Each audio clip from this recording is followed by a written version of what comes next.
Hey everybody, welcome back to Sudbury Politics, the show. I'm Danielle. And from behind the camera, I'm Josh.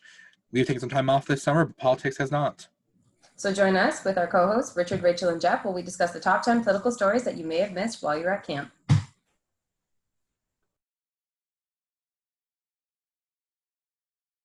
Council in chaos? What's going on with our city, Richard? Well, I mean, the chaos is, you may have not noticed because there have been bigger stories to follow and ignore this summer when, you listeners, Josh, Jeff, Rachel, everybody have been, away and at camp. What's been going on with our city council, it's kind of hard to compete with ignoring stories outright or the insanity, which is the whole rest of the world. Nothing has really shown that council's in chaos. What council is doing is slowly unraveling the way you pull a string out of a sweater and just slowly pull it apart. Brian Bigger's wearing that sweater, and it's unraveling literally around him. And the best evidence of that, I think, and there has been lots that has happened to council this year and lots that they've done. It just hasn't been a particularly compelling watch. But there has been a few telling things you may have missed earlier in the summer. And a couple of times now in the finance committee, Councillor Jakubo, who chairs that committee, has gotten a little bit pissed off and has expressed that with frustration about the behavior of some of the other councillors. I like seeing that personally. Ward 2 Councillor Michael Vagnini is sort of poking the bear with sort of just non sequiturs, things that don't really, to me, make a lot of sense. He just sort of brings these up and throws them out there, like wanting to change the entire budget process. But my read from a political standpoint is what's happening. Jakubo, Signoretti, Vagnini, Kirwan, they are all staking independent territory out. They want to be seen leading this council in their own direction. And the one person, in my opinion, whose job it is to actually lead this council is the only one that isn't trying to actually lead it. And that is the mayor, who's been basically invisible this whole summer long. Do I have it right? What do you think, Rachel? What did you see? If you didn't see one council story this summer, that's probably shows something about it, doesn't it? Yeah, I concur with that. I think that when you go into the city, I've been hearing from citizens in Sudbury, you can't escape the messages on all the, I guess, billboards that the mayor's declared a COVID state of emergency. So that's what I've heard, that you kind of see that messaging everywhere. The messaging otherwise from the mayor at meetings, further to your point, I feel like I haven't heard anything that I've, of worth mentioning since he did declare that COVID emergency. Perhaps Jeff has something else to add to that. I'm sure Jeff has something else to add, so let's hear it. Well, I worked with the mayor on an election campaign, Scandal 2 cycles ago, and he's not a natural politician. He's not. He doesn't have the political instinct to get in front of the camera and take the lead on things. And I think it's obvious right now. Mayor of any town global has been in the press almost daily, especially during the height of COVID, giving their community story and the community State of the Union, the same way that, you know, Trudeau was doing, and Doug Ford was doing, and, you know, John Tory was doing, and, you know, the mayors of Sault Ste. Marie, Timmins, all of these people were outright trying to get in front of the news, and that's just not instinctual for our mayor. He doesn't do that. He doesn't communicate in that way, in a strong way at all. And the rest of the council's just taking advantage of it. I think Robert Kirwan was the first one to realize that. He saw it during the entire KED debate. He led council. He was the de facto mayor, and he has been on a lot of issues because he'll pick up the phone and call the press on a daily basis and give his opinion on whatever the hell's happening. You know, I've talked to reporters in this city, and it's almost a joke about, you know, the Kirwan call and who's got to take it, because it's daily, right? And that's what people with political instinct do. Vagnini has pretty good political instinct. He doesn't like to operate within the rules of, you know, what the standards are and the structure of council and all of that kind of stuff. He goes off and does retail politics. He's kind of like Doug Ford in that way. You know, and he'll rent a backhoe and clear a street to make news about, holy shit, our city doesn't clear a backhoe. It's not that bloody difficult. I got it done in 20 minutes, right? I'm sure it makes things very difficult for everybody that works at the city. The end of the day, it's up to council to provide the budget to make that happen. It's not city staff's fault. But when nobody on council is doing that job and you want to get in the press, he's really good at getting in the press, and making a big story of that. You know, I feel bad for some of the city staff that have to deal with the crap that ensues by, you know, them not being able to get the job done. Well, they're not resourced by that council to do it.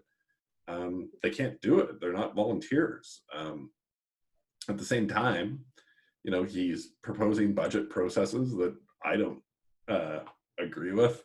The zero-based budget, you know, it's fine to do that on in a silo, to say, you know, let's do a zero-based budget this year on parks and put a high focus on it and make sure that the parks budget is back in line. So we're going to do a reset on parks and start from zero and rebuild it and think about how that looks. But to do that across the entire organization, you're just taking in way too much information in what is, you know, maybe a month, 2 month cycle. It's I think $500 million budget that the city runs. I think it's actually more than that. But, you know, to get down to a line by line audit of $500 million is going to cost you $20-30 million in staff time. It's an absurd proposition, and it's not going to give you $20-30 million in savings, because most of the stuff actually needed to be spent on, and the reason our taxes are high proportionally is because of amalgamation. We're too spread out, and we've got roads that go nowhere and get garbage service and plowing and pavement and all of the rest. I appreciate that you brought up amalgamation, because that guarantees that this episode, this segment, this mini episode here is going to be shared by our good friends at De-Amalgamate Sudbury. Who, quote you, Jeff McIntyre says, high taxes are because of amalgamation. You know, so that's good. We need the exposure. But am I wrong? Like, you were watching this closely, and Rachel, you're watching it from the sidelines as well. These guys are getting snippier. Their patience with each other is wearing thin fast. There are 2 years left in this term. They have a lot of ground to cover between now and then. They're not out of COVID yet. There's a vacuum at the top when it comes to, I mean, leading a council is more than communicating in the press. The leadership that's missing is policy leadership. The leadership that's missing is collaborative leadership of the councillors themselves. How do we last, Rachel, 2 years with this council without them completely disintegrating? someone taking a leadership role on. Do we want Michael Vagnini to take that leadership role? Do we want Bob Kirwan to take that leadership role? I don't know. Well, I don't know if I'm going to say specific councillors, but I think, you know, you alluded to collaborative leadership. So maybe it's not one, it's some, but yeah, if there is going to be tension or anything like that, then it's just going to keep stalling policies and important issues from moving forward. And at some point, someone's going to have to buck and be that bigger person, I guess. I don't know. Yeah, I think I've said it before, and that's kind of where I'm at again. Yeah, I think one of the interesting things that's happened is there was a solid voting bloc on council that allowed the mayor to lead from behind, and allowed the mayor to try and just slowly push things through. And that voting bloc is dissolved, and it's dissolving more and more every day. You know, there was kind of groups that coalesced around issues on council, but now there's too many issues, and it's really driving them apart. You know, I think there's a bit of a rift happening sometimes between Jakubo, McIntosh, and the mayor that comes and goes, where they were very, very solid voting bloc. I think, you know, the rest of the support on council that the mayor was able to rely on a regular basis is gone. It's very, he's got to fight per issue to get his votes, I think, at this point. And which he should. That's, you know, how democracy is supposed to work. So, you know, I think the longer that goes, the more difficult things are going to get at council, and the harder it is going to be on this mayor to be the kind of person that leads from behind.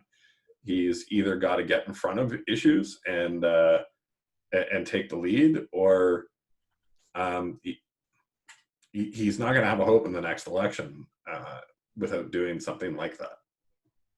On the positive, is there a specific councillor or the mayor perhaps that have done something to impress you in terms of their leadership abilities over the summer? Is there, you know, an issue that was pushed forward that they really brought to light that you were pleased with, or should we just hope to hang in there and see that in the future? Well, I mean, I like McCausland. I think McCausland's also sort of stepping up now a little bit more. He's being more assertive. I don't know what that means about what's, you know, what happens 2 years from now. I think we're planning to launch a little thing on the show, which is going to explore who's running where and all that stuff. But McCausland's stepping up. But as I said, still, to me, you got individuals staking out individual territory. I don't know if the coalition building, the vote block building, like, we believe this and we're going to go out and do it. I just don't. I haven't seen it coalesce around anyone, and it's certainly not coalescing around the mayor. And there is a leadership and policy vacuum at council that I think is going to last through this fall anyway, and we'll just have to watch. Yeah. Thanks, guys. Those are some great points. Now we're going to pass this over to you.